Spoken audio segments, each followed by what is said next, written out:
The Warp in the West. A report compiled by Ulvius Tarot, Blades Archivist. Secret, for your eyes only.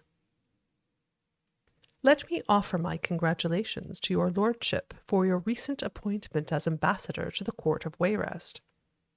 Your lordship asked me for a review of existing Blades accounts from 3rd Era 417 concerning the Warp in the West, and for a summary of the current state of affairs there. Since your lordship was in Blackmarsh serving in the staff of Admiral Cesorius at the time, you probably know of these events only from imperial proclamations and chapel declarations, which identify this period as the Miracle of Peace. During the Miracle of Peace, according to official accounts, the formerly war-racked Iliac Bay region was transformed overnight from a patchwork of squabbling duchies and petty kingdoms into the peaceful modern counties of Hammerfell, Sentinel, Wayrest, and Orsinium. The Miracle of Peace, also known as the Warp in the West, is celebrated as the product of the miraculous interventions of Stendar, Mara, and Akatosh to transform this troublesome region into peaceful, well-governed imperial counties. The catastrophic destruction of landscape and property, and the large loss of life attending upon this miracle, is understood to have been tragic and beyond mortal comprehension. Inasmuch as this account confirms and validates the current borders of these counties, and identifies the rulers and boundaries of these counties as ordained by the Nine, the Miracle of Peace serves imperial objectives of peaceful consolidation of ancient petty states and sovereigns into manageable imperial jurisdictions. The other remarkable features of these events, mass disappearances, armies mysteriously transported hundreds of miles or completely annihilated, titanic storms and celestial phenomena, apparent local discontinuities of time, fit comfortably into the notion that these events are part of a vast, mysterious divine intervention. However, this is only the public account of these events, and, as you may suspect, it conflicts with many other accounts. In short, while this explanation suits imperial policy, it has little historical validity. Your lordship should know that the Blades have concluded there is no plausible historical account of these events, and despairs that a plausible historical account shall ever be produced. The Blades have concluded that a miracle occurred, insofar as the events are inexplicable, but the Blades strongly doubt the miracle was of divine origin. There is good reason to believe that the ruling families of the 4 modern Iliac Bay counties had forewarning of the event. There is also some evidence that some of these ruling families may have been directly or indirectly responsible for the event.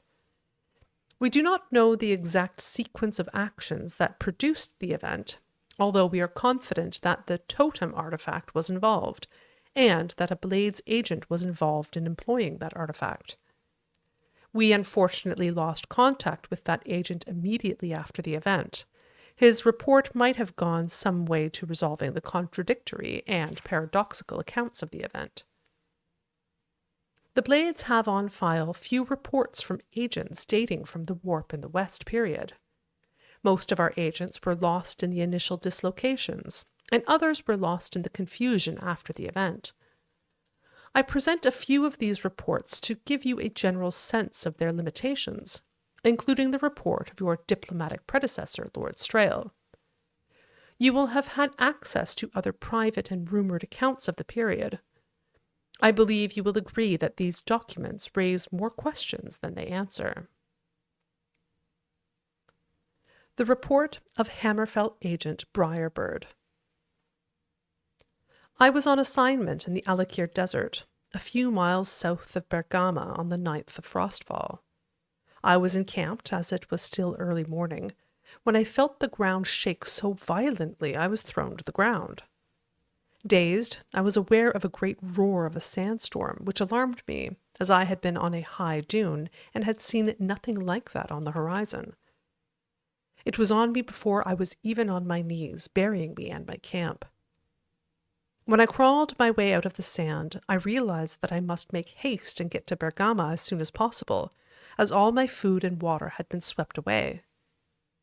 The sun was just rising as I began, like I said. When I reached Bergama, it was nightfall. The town was in chaos, filled with the soldiers of Sentinel. The lord of Bergama's fortress was in ruins. There had been an attack, but no one had seen it, only the invasion that followed it. The soldiers of Queen Akarithi of Sentinel refused to be interviewed about how they had accomplished this sneak attack, but I came to learn that the whole of northern Hammerfell now belonged to them. Even stranger, I discovered that my walk from sunrise to sundown had not taken me not 1 day, but 2. It was now the 11th day of the month, not the 10th. I had lost a day somewhere, and so apparently had everyone else, except Akarithi's soldiers, who somehow were aware of the correct date. Since I have concluded that they had received advance warning, and so were better prepared to deal with the strange confusion of time and dates associated with the warp. The report of High Rock Agent Grey Lady. I was, at the time of the warp, undercover as a witch in the Skeffington Coven of Firgias in central High Rock. In order to give my report, I had volunteered for an expedition to gather supplies, which would allow me the freedom to reach my contact in Camlorn. I was traveling northeast along the foothills of the Rothgarian Mountains, on the 9th of Frostfall, when I felt a great heat behind me, like a fire. I turned, but I regret to say I cannot tell you what I saw. The healers tell me my eyes were burned out of my sockets. I think I must have fallen into a state of semi-consciousness, for I distinctly remember falling as the ground seemed to give way beneath me. Then there was a series of explosions in the distance, to the south, and I heard high whistling noises that were getting louder, coming closer. I had my shield with me, and fortunately anticipated that volleys of some sort were falling from the sky. Though I could not see them, I could hear them coming from a distance away, and was able to use my shield to block them from striking me. The assault stopped suddenly, and I could smell smoke. I learned later that most of the forest of Ykalon and Phygias had caught fire in an inferno that started further south in Dienia and the Ilesen Hills. Fortunately, I kept my bearings and moved north, finally reaching a temple in the wilderness where my wounds were healed as well as they could be. It was there I learned that there had been a 3-way clash between Daggerfall, Wayrest, and Orsinium, not far from where I had been, and that the land midway between their kingdoms had been decimated. The report of Ambassador Lord Nigon Strail. His Imperial Majesty had sent me on a delicate errand, the details of which I cannot convey in this unsecure report, but my official capacity was to be the Emperor's ambassador to the court of Wayrest. From there, I was to meet with an old friend, Lady Brisciena, who was already in the vicinity. Foregoing any attempt at stealth, I was on an imperial barge, sailing westward on the Bijolse, the morning of the 9th of Frostfall. I remember it was a slightly chilly day, but the sky was very blue. We had just passed the delightful riverside village of Candlemas when the captain sounded the alarm. There, in front of us, was a colossal ball of water, at least 30 feet high. It smashed our barge to splinters before any of us had a chance to react. I woke up on the shore, having been rescued by one of my servants who had miraculously not lost consciousness. He and I and one other man were the only survivors. I thought at first that it was suspiciously similar to what happened to another agent of ours in High Rock but a short time before, where a freak storm had shipwrecked him in the Iliac Bay near Privateer's Hold. Furious and determined to see if similar forces were at work, I began a quick march to Wayrest. The march, however, was not so terribly quick. The villages all along the Bijolse were on fire, and battles raged between the orcs of Orsinium and the soldiers of King Eadwire in the formerly independent principality of Govaden, just east of Wayrest. I am an accomplished mage, and quite able to defend myself, but it took the better part of a week to make it those few miles to Wayrest. King Eadwire and his queen Berenziah were celebrating their great victories when I arrived. By then I had gathered the barest facts of the matter, that simultaneously there were 7 great battles in the Iliac Bay, and no one could describe them at all, only their blood-soaked aftermath. To summarize, on the 9th of Frostfall, there had been 44 independent kingdoms, counties, baronies, and dukedoms surrounding the Iliac Bay, if one includes the unconquered territories of the Hrothgarian Mountains, the Dragontail Mountains, the High Rock Sea Coast, the Isle of Balfiera, and the Alakir Desert. On the 11th of Frostfall, there were but 4, Daggerfall, Sentinel, Wayrest, and Orsinium. And all the points where they met lay in ruins, as the armies continued to do battle. I was determined to find the truth from the king, even if I had to be a most undiplomatic diplomat to do it. Eadwire, though a generally jovial sort, had blustered, saying he did not want to give out military secrets. The queen, ever calm with those unreadable red eyes of hers, told me, "We do not know." I think it is safe to assume that Berenziah did not tell me everything, but the facts of her story, which I later verified after pointed interviews in Daggerfall, Sentinel, and Orsinium, was that they had learned that a certain powerful ancient weapon was going to be activated. I shan't give the name of it here. Out of fear that it would be used against Wayrest, the king had attempted to buy it from the young adventurer who had discovered its whereabouts.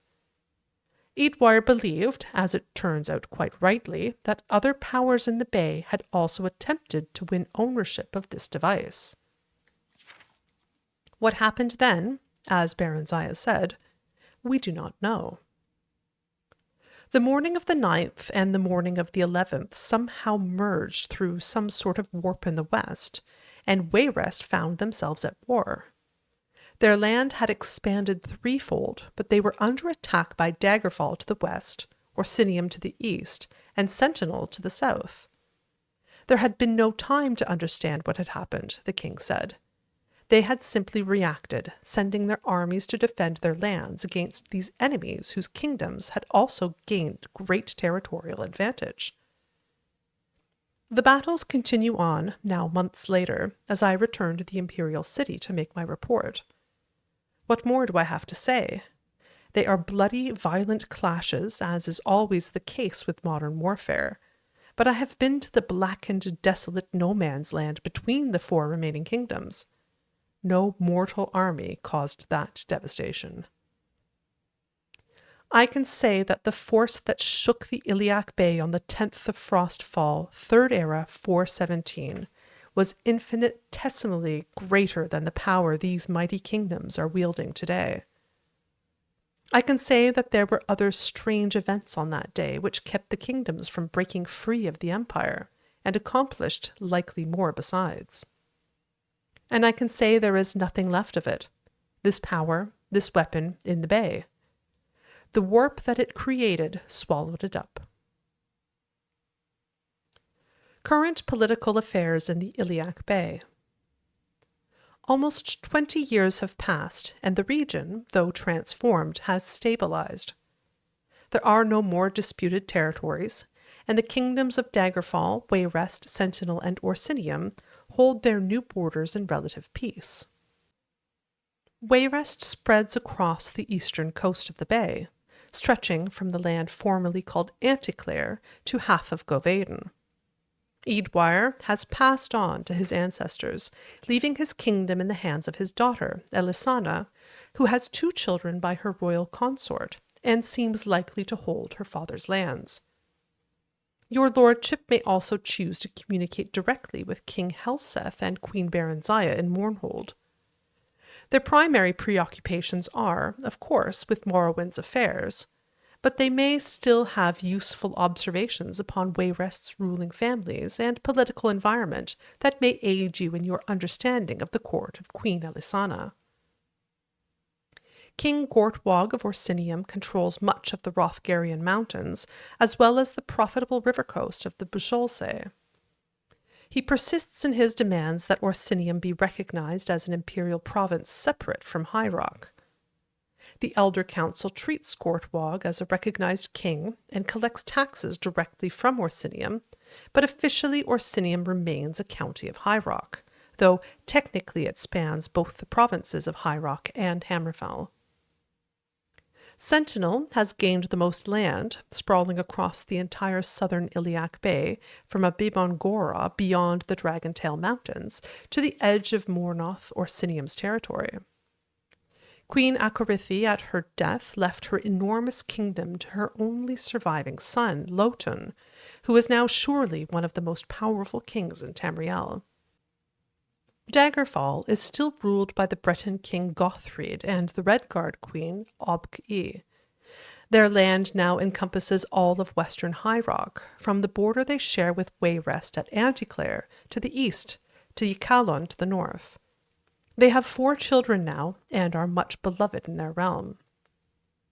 If there are other repercussions of the mysterious warp in the west, they have not yet come to our attention in the course of 20 years of observation.